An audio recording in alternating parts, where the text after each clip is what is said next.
Okay, we're going to be taking a look at types of real numbers and taking a look at specific examples of numbers and deciding, are these numbers real? That's going to be an easy one because every number is real that we see.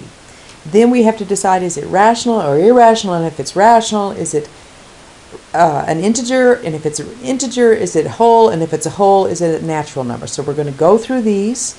So let's take a look at the first number.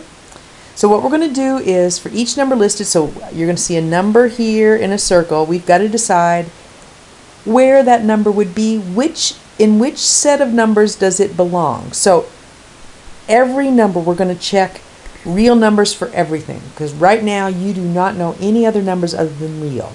So yes, it's a real number. So the first thing we have to ask ourselves is it rational or is it irrational? And remember, a rational number is any number that can be expressed as a fraction. Can you express 4 as a fraction? Yeah. Just take 4 and throw it over 1. So that could be expressed as a fraction. So it's a rational number. Is 4 an integer? Would you see that number on a number line? Yes. Okay. Is it a whole number? 0, 1, 2, 3, 4. Well, there's 4, so it's a whole number. And is it a natural number? Did you learn that when you were counting numbers? Yes. So we can check all of those. Okay. I'm going to do something and go backwards for a second and show you something. In this problem, if we had started down at the bottom, is 4 a natural number? Yes, it's a counting number. And if you can check yes to natural, you automatically know that, and you automatically know that, and you automatically know that, and everybody's a real number. Okay, so while we're doing these problems, you may want to have that chart that I did in the previous video with the different squares on it handy, and you can kind of place it and then see what box it lies in and then what other boxes it might lie in. Next number. Okay, shall we start with the top or the bottom, or let's do it both ways? Okay, so we're going to start with, is it real? Well, yeah, we're always going to check that. Is it rational? Can be expressed as a fraction? You bet. So we could check that.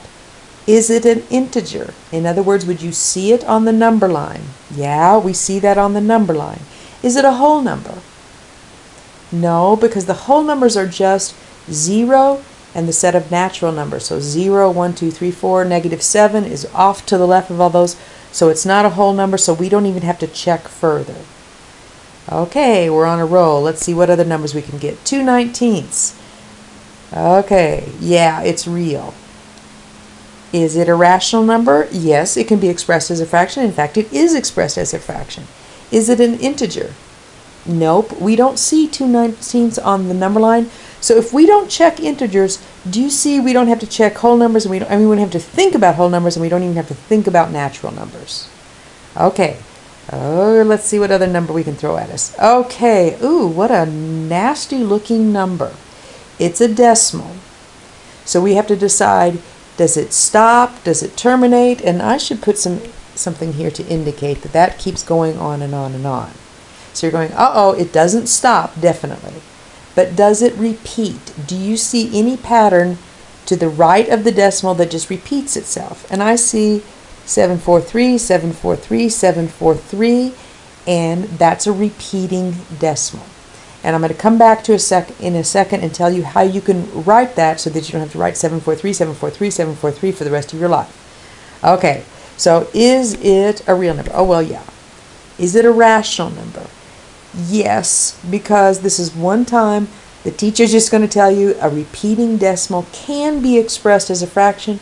We haven't seen how to do that yet. You're just going to have to trust me that you can change this to a fraction. So yes, it's a rational number. Is it an integer?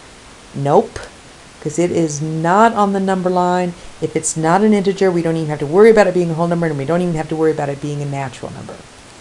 Okay, let's go back to this, how we could write this another way. An easier way to write this is 1.743, and we go, okay, that's this part that repeats. So if you put a line over the numbers that repeat, that indicates 1.743, 743, 743, 743, 743, and so forth. Okay, so let's see what else we've got. Pi. Okay, well, you probably know because I put this in the examples. Is it real? Yep. Is it rational? Can pi be expressed as a fraction? No, it can't be. I don't even know what pi is off the top of my head. I know that it's approximately equal to 3.1416, and I don't know what follows, but it never stops and it never repeats. So that means it can't be expressed as a fraction, and we're over here in irrational numbers, and once we get over here in irrational numbers, it's not going to be any of these. Okay, I think that's it for our examples, and I will see you in the next section.